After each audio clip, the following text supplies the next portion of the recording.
السلام عليكم الدراري والدريات، ومرحبا فيديو جديد. شحال من مرة فكرت بلي اشد انواع العذاب والنظر خارجيك ماشي من عندك، الانسان اللي كتقول عليه صاحبتي وقت اللي مودش ليا. شحال من مرة تخيلتي بلي الحب والاهتمام فاتوا الحدود وغيرات دخلت القلب، ضربت حول السمقات دمر حياة انسان وصل للجريمة حتى في ديال الغربة. القصة ديالنا ماشي قصة عادية دوز بها الوقت. اليوم غنوصل واحد المرض نفسي صامت متلازمة خطيرة تأثر بين البنات والأصدقاء. هي متلازمة التعلق المرضي مع علاقة سائلة بين الصديقات. القصة تورينا باش الخوف من الفقدان والغير السوداء تقدر تحول أوفى صديقة مجرمة بلا رحمة. تعرفوا اليوم على سمية وعائشة، قصة غتجمد دم فاروقك وغتخليك تشوف كيفاش النية الطيبة والهوس قدروا يدمروا حياة جوج ديال الناس ويهدموا أحلام تمنات سنوات. الله الدراري والدريات، جيبوا معكم شي كاس ديال القهوة مقاد ولا كاس ثلاثة من عنب، فوطوا وزيد الصوت مزيان، ركزوا معايا في كل تفصيلة، حيت هاد القصة غتقيس تفيق كل واحد.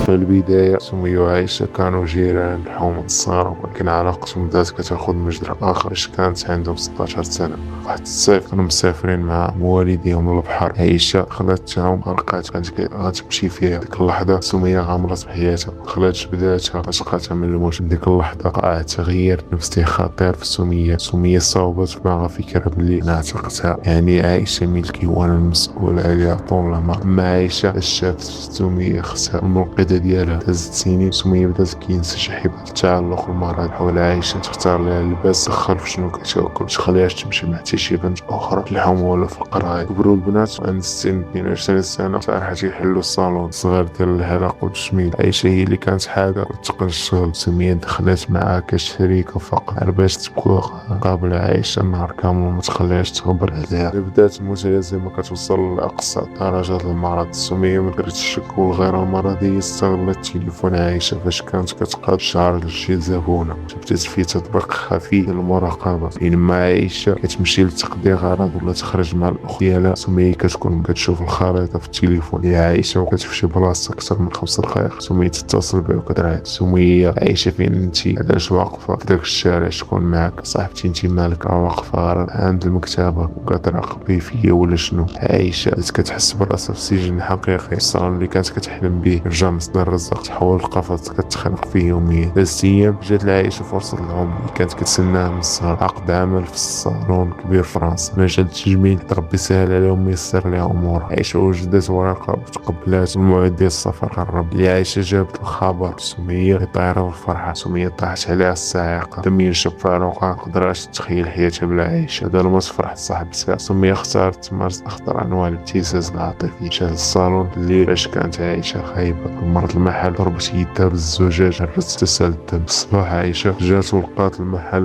المحل مريب، وسمية جالسة بالعزبية ديالها معطوبة وكتسيل دم وكتبكي بحال الأطفال. شفتي عائشة ملي قلتي لي غتسافر وتخليني الدنيا رابت عليا؟ أنا درت هادشي بالمحل حيت بلا بيك هاد الشغل ما يسوى والو. سافرتي وخليتيها ليا، قسم بالله تنهي حياتي. عائشة تصدمات ودمرت نفسيا، لكن هاد المرة عائشة قررت تزيد القدام وتتبع حلمها في فرنسا وبدات حياتها الجديد. تم نجاح في التعلق، استقرت في فرنسا وربي سهل عليها وميسر لها الشغل والرزق، وطلعت مع سمية وبسبب الهوس اللي كياكل فيها والغيرة المرضية جابها خالها اللي سال. قررت تماك حتى هي، غير هي وصلت لسمية لفرنسا وشافت عائشة كيفاش عاطيها الوقت وناجحة خدمتها. وعائشة بخير، النار ديال الغيرة والحقد شعلات في قلبها أكثر من قبل. ما قدرتش تشوف عائشة مستقلة وبعيدة على سيطرتها. جدت الغيرة والحقد. سمية قررت تدمر حياة عائشة. فرنسا استغلت العلاقات ديالها في داك الحي اللي ساكنة فيه وكريات جوج ديال الدراري تما فرنسا فلوس باش يتسناو عائشة. هي راجعة من الصالون بلي مشي زنقة خاوي باريس تعداو عليها جوج ضربوا بريها وسرقوا ليها كاع فلوسها والأوراق ديالها. عملية إجرامية تنفذت بالشارع في قلب الشارع الفرنسي. عائشة تعرضت لضرب قاسي بزاف على مستوى الراس، جسدها هز المستشفى في غيبوبة حادة بين الحياة والموت. 6 أيام وأسابيع عائشة غايبة على الوعي في السبيطار، بينما سمية كانت كتمثل الحزن. جيت تسول عليها باش بعد الشبهات، ولكن قدر الله كان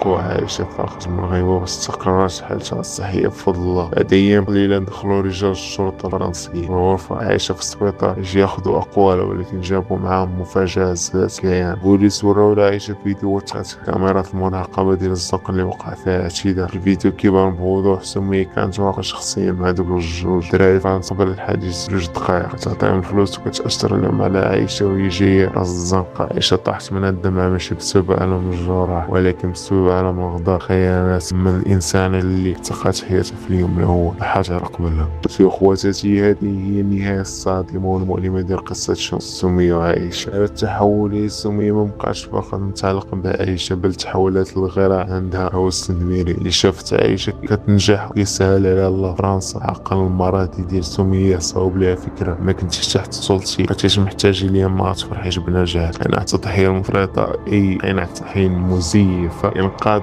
البداية تحول استعباد. سمية كانت كتشوف عائشة ملكية خاصة، وحتى في ديار الغربة سمية استخدمت العنف والجريمة كوسيلة أخيرة للانتقام. تكسير نجاح صاحبتها. حذروا من الغيرة المستترة، ماشي كاع الناس اللي يبانوا قابلين يتمنوا لنا الخير من اللي سهل علينا الله تا هو لو كانوا في آخر الدنيا. حدود في العلاقات، تعلق المرضي ماشي هو سجن ومرض يقدر يوصل دم الجريمة. الحقيقة كتاخد وقتها ولكن كتبان. الظلم والشر ما كيدوموش. ربي يعتق عائشة من الغيبوبة باش تنكشف الأقنعة وتاخد العدالة مجراها. السمية هي قصة سمية وعائشة. نتمنى ربي يحفظ من غدر القريب قبل البعيد، يهدى القلوب. الله يغفر راسكم. السلام الله عليكم. إلى قصة قادمة ديروا شي لايك وكومونتير وبارطاجيو مع الناس اللي كتبغيو.